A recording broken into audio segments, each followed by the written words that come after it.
Slide to the girl side. Say sweet, sweet, baby, the reason why.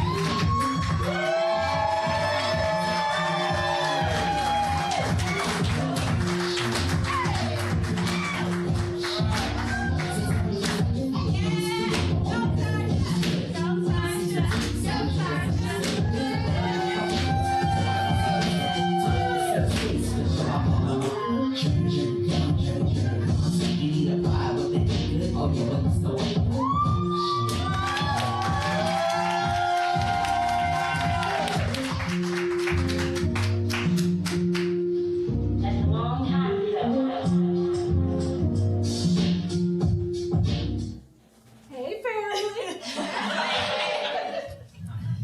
Perfect. Is my It is on.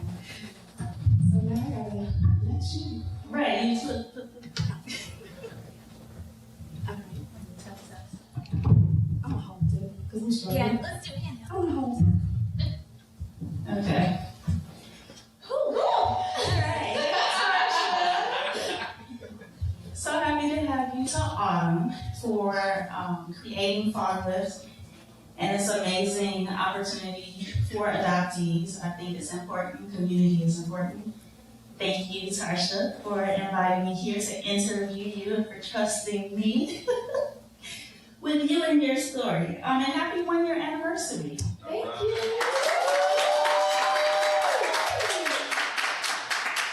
I also want to thank Autumn and Fatherless and all of you.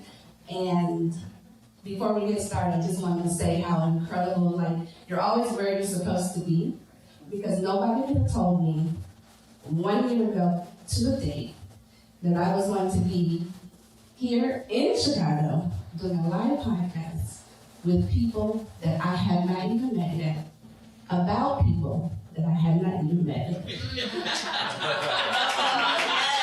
You can't tell me about the God I serve. Won't do it. Okay, so you ready to be the interviewee? I'm ready to be in the hot seat. Okay, so I know that we are here to talk about your experience finding your birth father and the paternal side of your family, but can you do just a brief recap of how you found your birth mother? Yes, so I found my birth mother in 2012. I was able to get a copy of my original birth certificate here in the state of Illinois. When I got that birth certificate, that was my very first time seeing my birth mother's name. I did not, at least on the birth certificate, I did not have a first name, just a last name. And because my last name is not a common last name, I was able to go to social media. And this is a real condensed version. And in my non-identifying information, I always knew I had a brother that was 2 years older than me.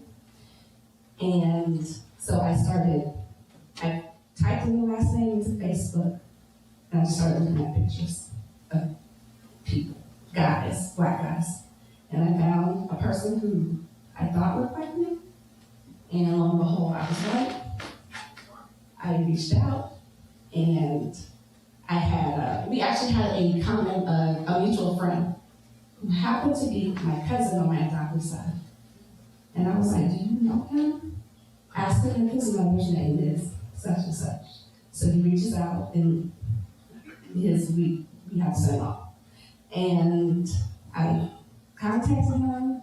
24 hours later, he contacted me, and we connected. And to this very day, we're still connected. Yeah, so that's crazy. It's such a crazy story, and mainly because of the social media part. I'm not sure what many of us would do without social media. If we had to rely on things like the library, like we just saw, or rude social workers. Thank goodness for Zuckerberg. And so that brother that you talked about, I know in episode 2 or 3 you mentioned that when you found out that you had this brother, you actually hadn't thought about anybody except your birth mother, right? Which I know is a common thing, right? We only think about like a mother. But you started thinking, like, I have this whole birth family. But you still weren't necessarily wanting to find like a birth father. So, how in the world did it come to be that you ended up seeking, and what happened? Tell us. So, fast forward to 2023, and I started this podcast originally just to tell my own story. And I didn't know that other people wanted to tell their stories too. So it just kind of took off. In that, I started connecting with people, a lot of you right here in this room. And I connected with the founder of the birthparentfinder.com. Shout out to Jay. In our conversation, he offered to help me to find my birth father because he had seen my previous episodes. Now, I will say this, it was always my plan to find my birth mother and father, always, because I always knew I was adopted from a little girl. But I can say that was the nudge, and I was like, I guess it's time, because from 2012 to 2023, I have had enough time to process meeting my maternal side and brothers and uncles and my grandmother. And I was like, you know what, yeah, I guess it's time. And so that was the nudge. That's how we got the ball rolling. Okay, and I understand that too, right? You say 11 years was enough time to process. Yep, that's about how long it takes to think of all the things. Okay, so then you go through Jay, right? Actually, he told me to go ahead and take a DNA test through Ancestry.com. Okay. And I didn't even do it right away. Okay. We had that conversation probably like, I don't know, June, July. And I sat on that, and then finally like September, I was like, okay, let me just go ahead and do this. Okay, good old fashioned ancestry. Shout out to how they brought us all together. Okay, so now we are in September. So I take the test in September, get the results back in October. Now what Jay did know about me is that I like putting together. I've always been very interested in family history and family trees. Okay, even before, like, Long before, because for my adoptive parents, I did that one year. I put the whole thing together and I put it all in the Bible. Okay. I like puzzles. It's a puzzle to me. And so now I'm digging. So Jay didn't know that about me. So when I got my test back, You're like, I hit the ground running. Yeah. I told my husband I'm being in his office. I don't know when to see. yeah. This is from here I go. And I did, and I dug. So let me back up just a little bit. When I found, Can you put the mic down? It's got feedback Oh. and it's affecting okay, the is live this stream. better? Maybe let's kill the. Can't we hear them from? So no mic? No mic. Let's. I'll keep it down here. Okay, Maybe. I won't. Okay, Hold so, it mid-chest, right? right there. There, yeah, so you're not popping into it. Yep. So, No, it's It's still still here. Still doing it, yeah. Let's just Kill the it. animals. Yeah. okay.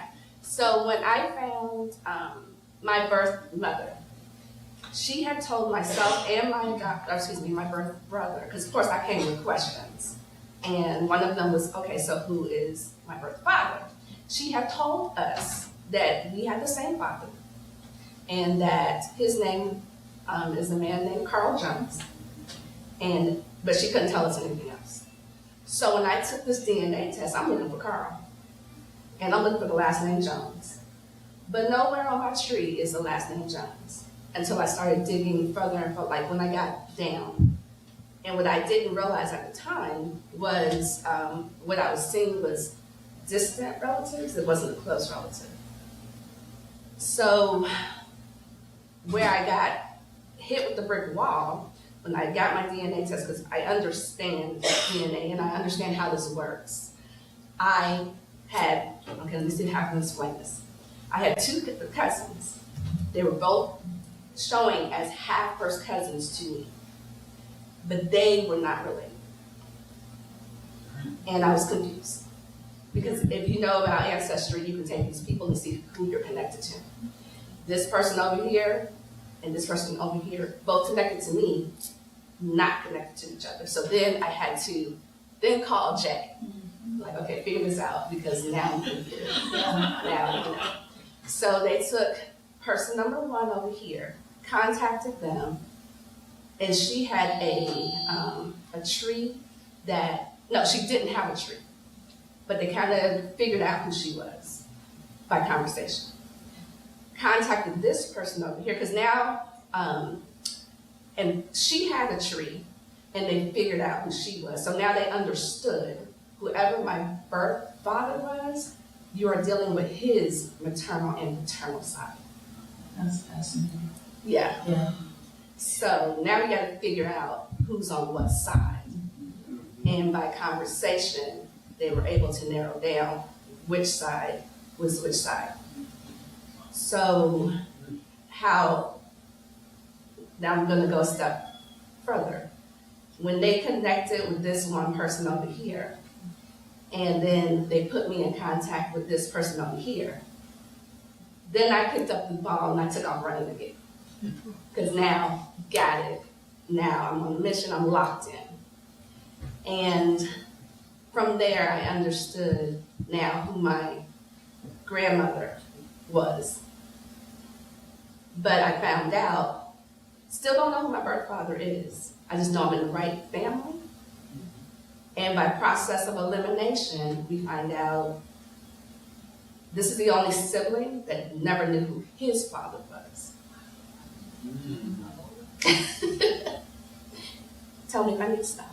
No, so I just want to make sure because we're on this is what side? So here's your father, and these are his two sides, right? Right. What side is this? This is the paternal side Of his side. of his side. This is the maternal side. The side that I connected with was his maternal side. Okay. And then also, where are we in time for you? October. Still October. We are still in October. I tell you I wasn't. We are still in So October. still in October, father, maternal side. Yes. All right. Whew. I feel like we should have grounded it again. So then what happens? So then I did reach out to this other half cousin. She never responded to me. If you know how ancestry works, it's kind of like social media. You can send in inboxes. She had not responded. So now I'm just over here, locked in. And I find out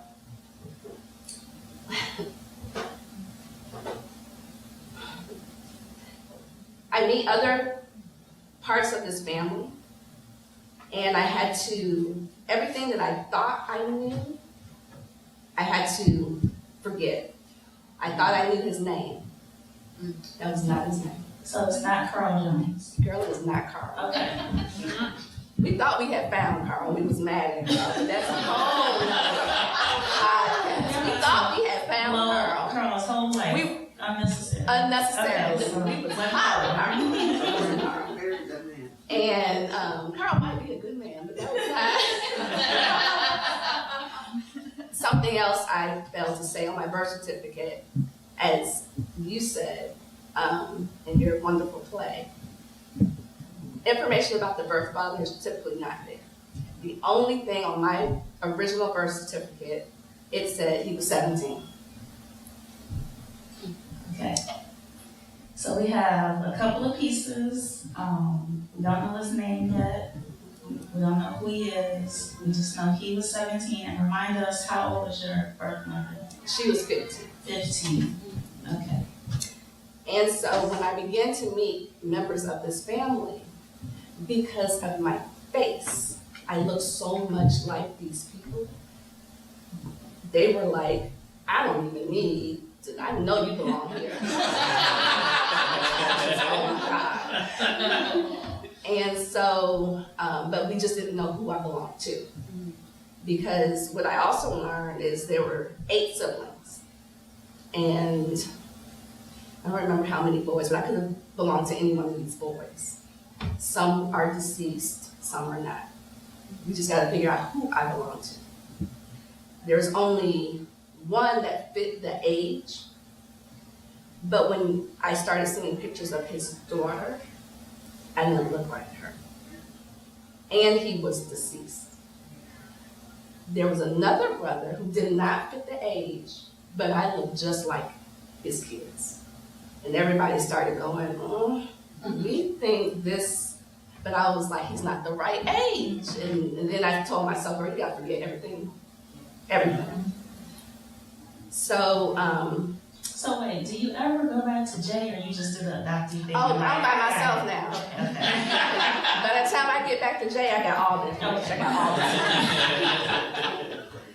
So, no, not Jay. I'm like, thanks, got it from here. And actually, let me also shout out Misty, because that's the DNA, that's his DNA person. So it was Misty who cracked that for me. I'm like, got it. So, I started connecting with relatives on this side of the family. And now we're in November. And me and my husband get on a plane, and here we are in Chicago. Because now I'm coming to meet everybody. And I find out who we believe my father is. Okay, November of 2023. Just a couple of weeks later. Okay, and just a few months ago. Okay. So, in a matter of a couple of months, you're on a plane coming to meet everyone on your paternal side. Okay, so were you, before we get to that, like, the meeting, how were you feeling?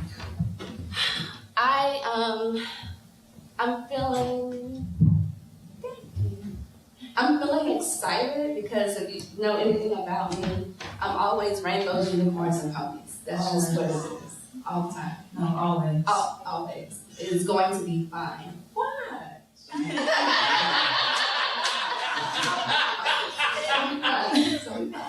Always. And so I also went into this, and I do not recommend any adoptee to do this, okay?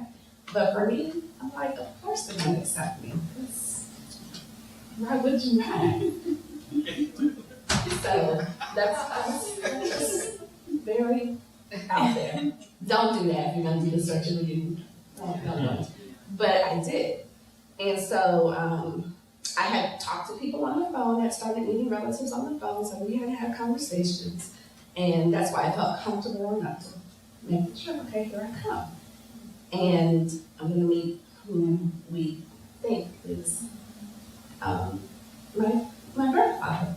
Well, wait a minute. So who were you talking to? Cousins. Just cousins. But you hadn't talked to your birth father, or you had? I have not. So what was you gonna use? Pop up surprise? What was the plan? Well, the reason why I had not is because I did find out that he had suffered a stroke 8 years prior. Okay. And he was in a nursing home, and I was not able to speak to him, although people were talking to him and letting him know what was going on and seeing if he remembered anything. And I did have a picture of my birth mom, and it started circulating around the family, and one of his brothers, one of the younger brothers, was like, I think I remember her. They didn't quite remember because all I had was her name. Yeah. But if you know anything about the hood, everybody has a little hood nicknames, and I didn't have that. And so they might know her by something else, and not her government name. Right. Yeah. So from that, I'm like, here I come. And I had not talked to my siblings yet either. No, I had talked to one sibling on the phone. I had not talked to the rest of them yet. Okay. Yeah, don't do this. No, I'm not recommending you do. Okay. So November 2023, Happy Go Lucky, Unicorns and Rainbows, flies to Midway. Here we come. get here, and I meet some relatives at the nursing home, and I attempt to go meet my birth father. I was not able to on that day because one of my siblings, who I don't know yet, they did not have a conversation with them, and so they were like, well, we don't know what's going on, so we're going to shut all this down. So no. Yeah. Right, so now I'm here. I'm like, so what's next? So then me and my husband go get pizza. I need a moment. So I go back and I get back with the cousins, because again, this is all I've talked to. And I'm like, I don't know what to do. And so I finally meet my brother on this side, because I have 3 sisters and 1 brother. And I'm like, he was like, don't worry, I'm gonna take you up there tomorrow, we're gonna do this. Next day, do go up there. I do get to meet him. It's it's minimal. The time I get to spend is very minimal. He is not in great condition. Again, he had suffered a stroke, and I didn't get to, I just didn't get to spend a lot of time. But now I'm frustrated because I still have not talked to my sisters. Yeah. And I'm about to just wash my hands of it, and I'm like, we came up on a Saturday, yeah, and we flew home on a Tuesday. And I was like, I'm done. And my adopted cousins were like, girl, you are all the way in Chicago. Try to figure out how to reach out to those girls and have a conversation with them. Like, you're there. Don't leave the city and not talk to them. And I was like, all right. And my husband took my phone, put this message together, and was like, send. I was like, you sent it? On Facebook, inboxing. And remember, I had spoke to one sister before, but we hadn't had any contact since, and I remembered I had her phone number. And so not only when he did that, and I read it, and I'm like, it's sent now. Then I copy-pasted and sent it to, I texted. And then we went to lunch again, because now I need food again. Luckily, we're in Chicago, so, yeah. So while, and I actually had not thought anything else about it. I'm like, I did it because in my mind, I'm about to go home. They haven't contacted me, I haven't talked to them. I got to see my birth father, although it was minimal. I met cousins, Yeah. good. But they contacted me. And they were like, we can meet when I get off from work. And one of my sisters was like, here's my address. And I was like, this is happening. Yeah. So when they get off, when she got off from work, and we're headed over there, and my husband's taking me, and I feel like I'm about to be sick. Yeah. Because I don't know what I'm gonna walk into. But I'm going, because I'm here, and I've gone this far, and I'm about to have this conversation with them. And I get in there, get to her house, and to my surprise, what I now know is my baby sister. When she opened the door, she greets me with a hug, and I was taken back. I was like, oh, okay, it's not so bad. But when I walk into the room, my other 2 sisters are there, and you just feel the tension in the room. Because everybody's like, because nobody had talked to them, they just didn't know what was going on. Other family members knew, they didn't know. So the first question they asked, they were like, so did you go to the nursing home? And I'm like, okay, so before we get there, let me let you know. And I started all the way from the beginning with my maternal, that story. And then I brought it all the way forward. And as I continued to tell the story, you could feel the tension start to come down. And by the end of that conversation, I had my sisters. And I found my face. For real, found my face. Those girls, we look a whole lot alike. And let me just stop. No, keep going. Okay. And the relationship just kind of took off. But in that, my baby sister was like, you know what? I'm gonna do a DNA test. Please do a DNA test because it's nothing more, just it's something to connect to cousins. It's something real different to connect to a sibling. And so this is in November. We're still in November, y'all. We're still in November. We're still on the same We're day. still the same trip. Still the same trip. So she tells me, I'm gonna take this. I'm like, okay, cool. So we come back home. I've now connected with cousins, uncle, and who I now believe to be my birth father, and sisters and brother. Okay. So, I appreciate you giving the range of emotions that occurs. Sometimes even, and not to make light of it, sometimes even in a 24-hour period, right? Like first you are excited on the plane, and then it's full stop, and then it's just kind of F this whole thing, and then it's,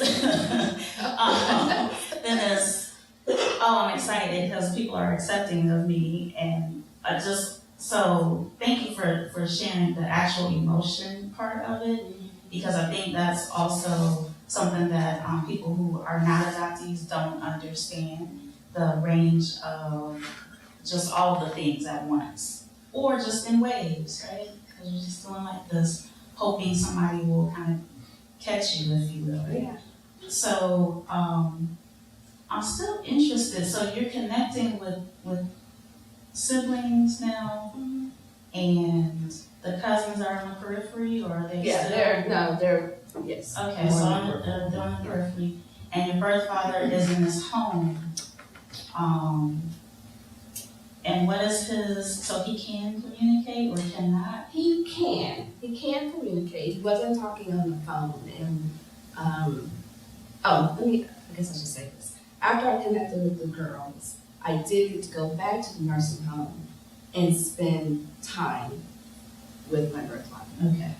And I went up there with one of my other sisters, and that's when I got to talk to him, and I realized, so his long-term memory was okay, but whenever you would speak to him, it just took him a minute to process, but he understood what you were saying.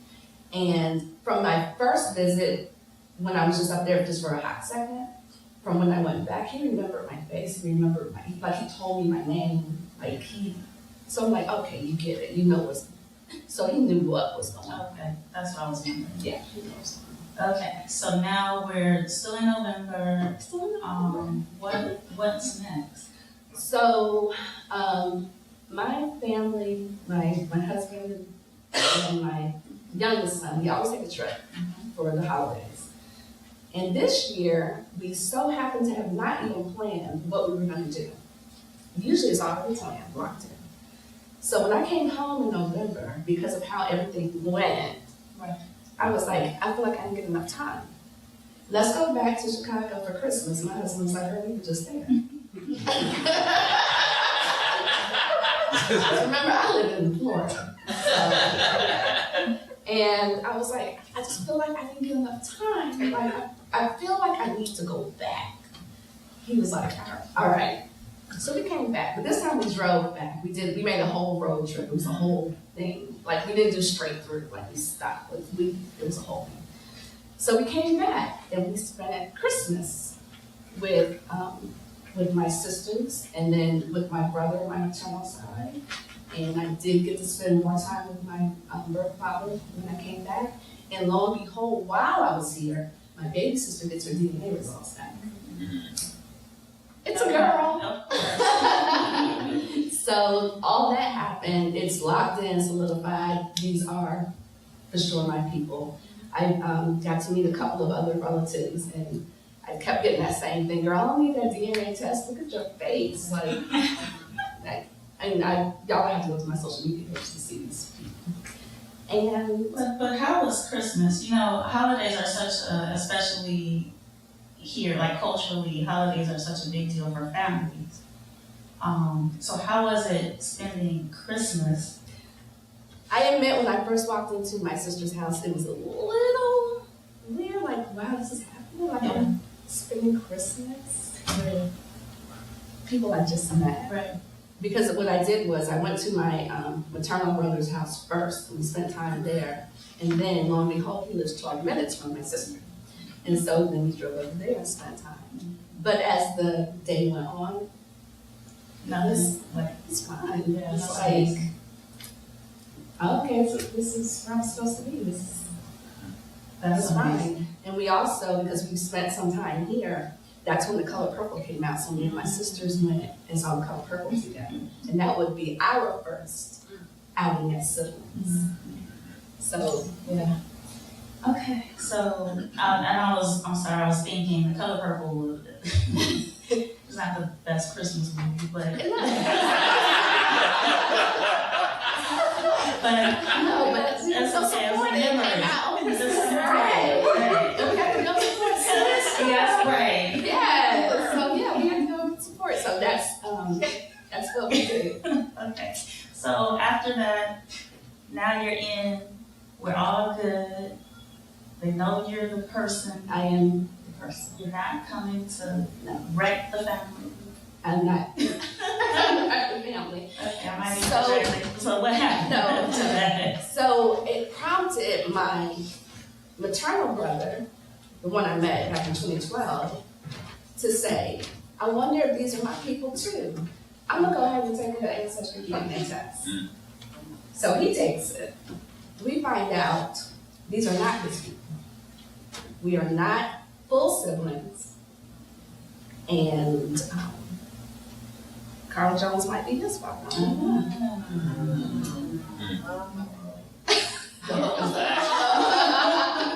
We don't know. He's not gone any further with it. We just know for sure these are not his people. So I will also say that when I figured all this out, I did call my birth mom. I'm like, hey girl. So I found my birth father, and his name is Willie Anderson. And they say I look a lot like him, and she says, yeah, you do look like those people. Girl, what? What? Excuse me, come again? And I said, well, I just want you to know that I found him. And she was like, okay, congratulations. I'm so happy for you. And then she begins to shut me down. Like, okay, well, I'll talk to you later. Okay.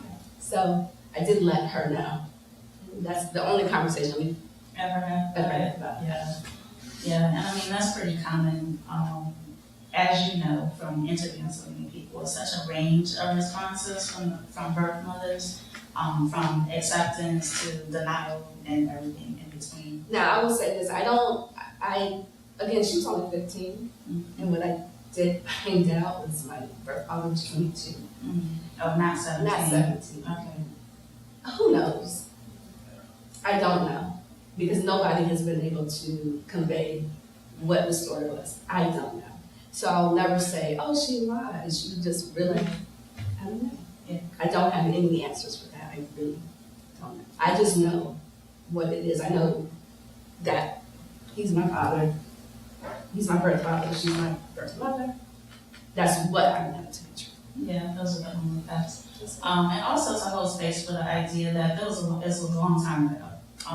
Not that she didn't know or even trying to like hide something from you. I just think a lot of times birth mothers hold a lot of their own shame, and that comes out in so many different ways. So, For sure. yeah, but I'm glad you let her know that you know what's up.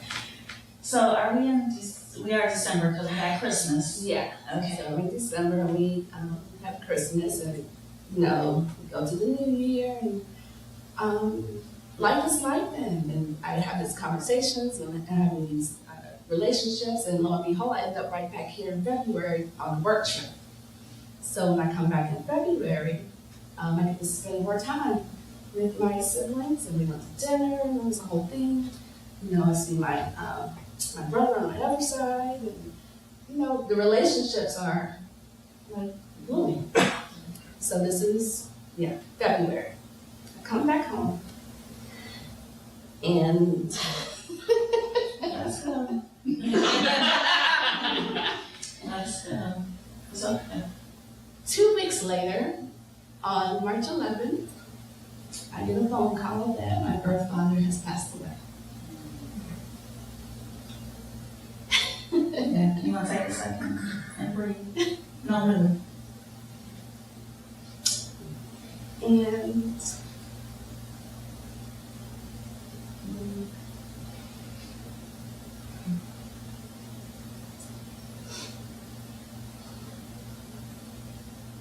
I didn't really know what to do with that. But I'm so glad I went back in December. I don't know what that was pulling me.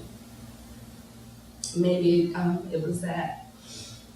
But the day before I got the call, Monday morning. That's the call I woke up to. That Saturday, I got stuck in the airport trying to get back home because I was on another work trip. I had been in Alabama. And because of the weather, and I got stuck in the airport, it took forever to get home. So on Sunday, I was off all day long. Like, I just felt like a turmoil inside of me. I thought I was tired because I'd been in the airport for 12 hours, and it was just weird. And I kept having conversations with myself, girl, you're just tired, girl, you're just hungry. I didn't know what it was. And when I woke up to that news, I was like, was I feeling that yesterday? I was feeling that. I felt it. And it just made me realize it's like, we're really connected to these people, even though we were separated from these people. Right. And anytime, I wasn't very open about what happened. Like if you were in other tiny circle with me, I was putting subliminal messages out there, but if you didn't know what I was talking about, you just didn't know. It was a different kind of grief. Yeah, and I just wanna repeat and reiterate what you just said. We're really connected to these people, even though we're separated from these people. And I think that's something that, again, if you're not an adoptee, you don't understand. I think sometimes it's something that adoptive parents don't really get. How you can feel something for people that did not raise you. Because whether you want to go spiritual, metaphysical, or whatever, biological, scientifically, you are connected to these people some type of way, right? So can you speak to how it felt to meet and become connected physically to your birth father, and then months later, well, what was that? I felt grateful because for 2 big reasons. Number one, when I was a little girl, remember rainbows, unicorns, and unicorns. I always said, as a little girl, whenever I meet my real mommy and daddy, please let them both be alive. You gave me that. God gave me that. The second reason I was grateful is because I was able to tell Willie Anderson who his father was. I was also able to show him a picture of his father because he never knew who his father was. So I was able to do that. And I wasn't ready for that grief because it just kept going like this. And while my siblings were grieving differently, because that was their daddy, that's who they grew up with, you know, so it was hitting them differently, but it was hitting me differently. And I didn't, that's all I could ever say was like, this is just a different kind of, I don't even know what to do with this. Like, I just met him. I only got to spend a little bit of time with him. I got to have a conversation with him. I got to laugh with him. I got to see where I got all this hair from. I understand now where I got my dancing from. My love of music, it was him. And I got to do that, but I just wasn't, I didn't think I was about to lose something. Right. So, yeah. Okay. So do you have anything else to add about the journey of, I have more questions, but I want to finish. Okay. So, so in episode 4, where the brother that you continue to talk about, you actually had him on your podcast. And if any of you have listened to Tarcia talk about her adoption experience, y'all, she makes plainly clear that she had a great, excellent, wonderful, stupendous, uniform, rainbow-filled life, and she was not lacking. But in that episode, you say that you've heard of like this adoption trauma thing that people have, and you even say, I don't know if you remember this, you're like, yeah, I think my birth mom has some adoption trauma, but I don't have no adoption trauma. Look, listen, lies. I had it. Yes, I'm listening to it. I'm on the trail, and I'm like, did she say it? I did. Did she say it? I had picket fences. What are you Right, talking she talks about? about the picket fences, the private schools, the things, all the So things. what I learned for me. Wait a minute, I didn't even ask that question.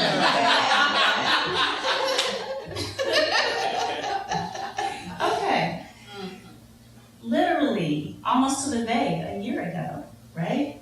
So, do you feel the same today is the question. I do not. All right, do you want to elaborate?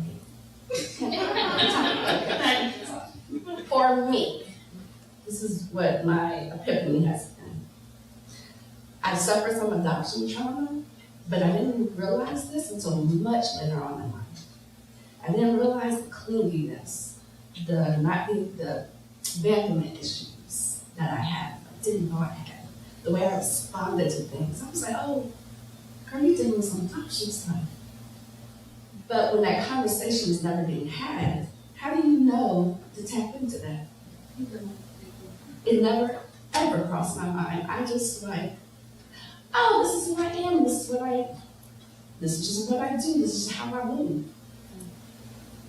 And growing up with my, just for context, I say my adopted family, like I never felt out of place. I didn't have that experience. I never felt like they adopted me at 5 weeks. That's just where I was, and this is just who I am, this is what I'm doing. And we're living life, and life is good. But I always knew, I moved a little different, did some different stuff. But I still never knew to tap into my adoption. Because Yeah, how would you know? how would I know? Yeah, that adoption is the roots. Yeah. Yeah, How would I know? that is the root. Okay. So you may have answered this, but I'm not sure. I also want to make sure I say this part. Someone might read it directly from this card. Okay. So I just want to say publicly, like I really admire your tenacity. You embody the curiosity that adoptees have. You and Suzanne, now that I've seen you. Like that all the is, right, that is it. And sometimes I think adoptees don't have the courage to lean into that curiosity. So I just feel like you're the epitome of what it can yield, and how it can help others. You also have shown like these different aspects of being reunited with our birth families. Like sometimes it can be underwhelming, sometimes it can be overwhelming. Sometimes you find out all these things, and also exciting. So, as the host of the Adoption Journey podcast, what would you say you've learned from your own journey? Yeah. That I have adoption trauma.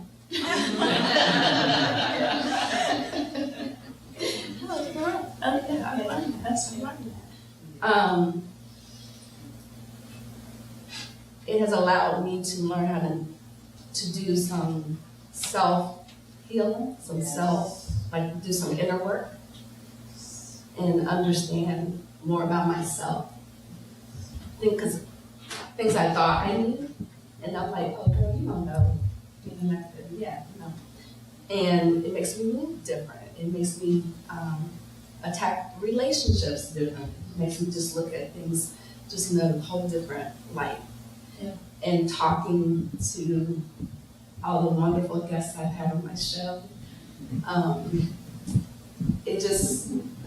I pull so much from each guest, each story, and it just makes me do a lot of self-reflection and some inner healing that I didn't know I needed to do. Yeah. So I think that's a perfect segue. I do have one more question, but one more thing that I have to say. As we close, I do want to speak on behalf of all of your guests and me having been one. I do believe in giving people their flowers while they're alive. So I do want to say thank you for everything that you've done. Thank you for amplifying our voices. I'm about to cry. Thank you for amplifying our stories. Thank you for providing us with the community that maybe some of us didn't know that we needed at the time. And so, when I said give you your flowers, something magical is supposed to occur that hasn't happened to me. Okay, where's Maggie?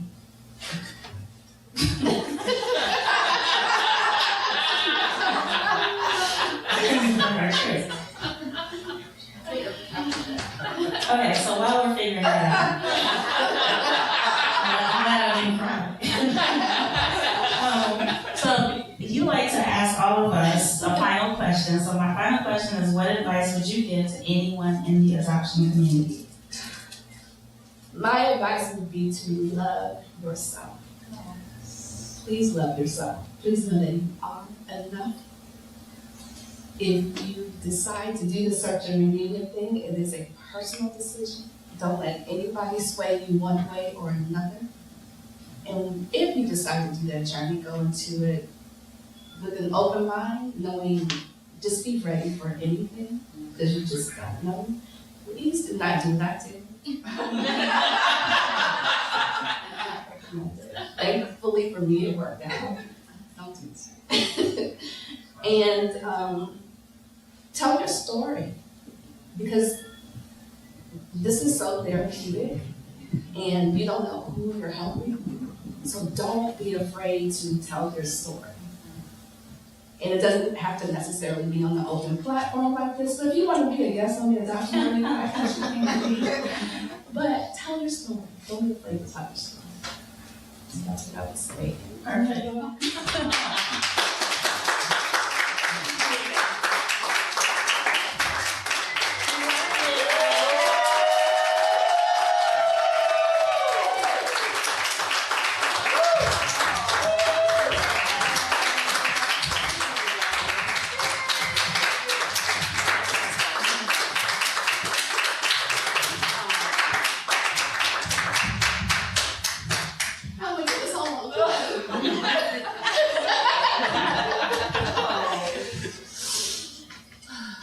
Okay, I wasn't ready for that. And I wasn't ready for these tears. Thank you so much, and thank you to every single guest that I've had. I thank you for celebrating this 1-year anniversary.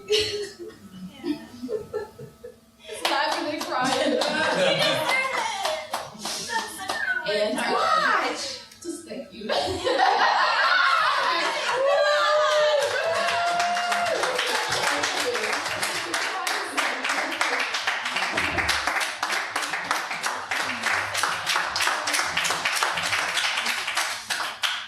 All right.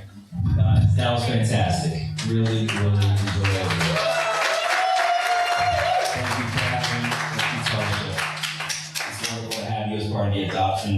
podcaster community, congratulations on your 1 year. We're gonna take a quick break, and then we're gonna come back. We got some more good stuff for you, okay? We'll see you guys in a few minutes.